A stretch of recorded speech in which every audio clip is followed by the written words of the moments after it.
libre niya. Mahal din kasi dahil sa ano, paggawa ng lugar. Kailangan na magpa-franchise ka. Wala na dyan, Ayos bibarbay na na yung ako. lugar na yan. Oo, naka-ready na. Grabe yung mahal pala ng ano nun. May 300, 400.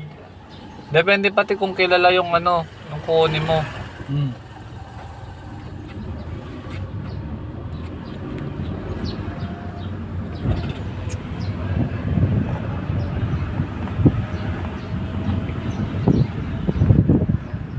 Paglitaw, puno kasi yung tao. Pala pupunta ka dun, alam Mamulbulbog. Ingat ma.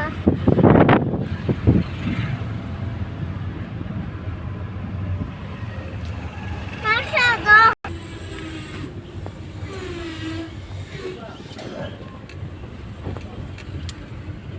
Mapogi ko na. Hindi ka na pala dadaan sa small plate. Diretso ka na sa police. Parang naawa naman ako bigla. Bigla dadamputin na lang pala siya kagad. Ano? Ganun pala yun.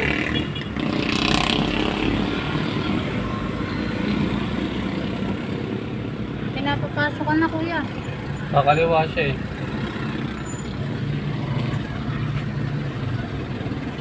Go. Siyempre.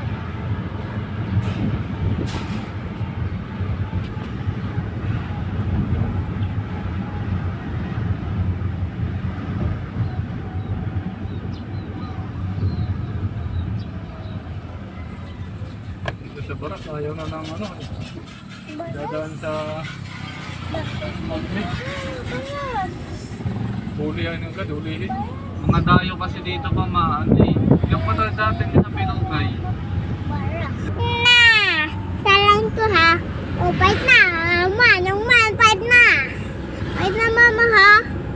Fight na. Ah, fight na. Sa Pinugay lang makukulit yung tao Fight na eh. mama. Kailangan malaman yung eksaktong lugar nga daw, sabi. Mama. Oo. Ha? Pero oo, Papa, kailangan malaman yung saktong lugar, pangalan niya, apelido niya, middle initial niya. Pero parang, ikaw ba pa, naawa ka? Ako naawa ako bigla. Ma. Kasi bigla na lang siyang dadamputin, hindi na dadaan sa small plane. Paano siya dadamputin agad pag di siya nagwahid sa sinabi niyang araw ganun? Oh, tinanong naman kung may pinadalang demand letter eh. Ayan, demand letter. Ilang araw ba yan demand letter na? Itang araw, eh, kailan pa pinadala yan? Isang buwan.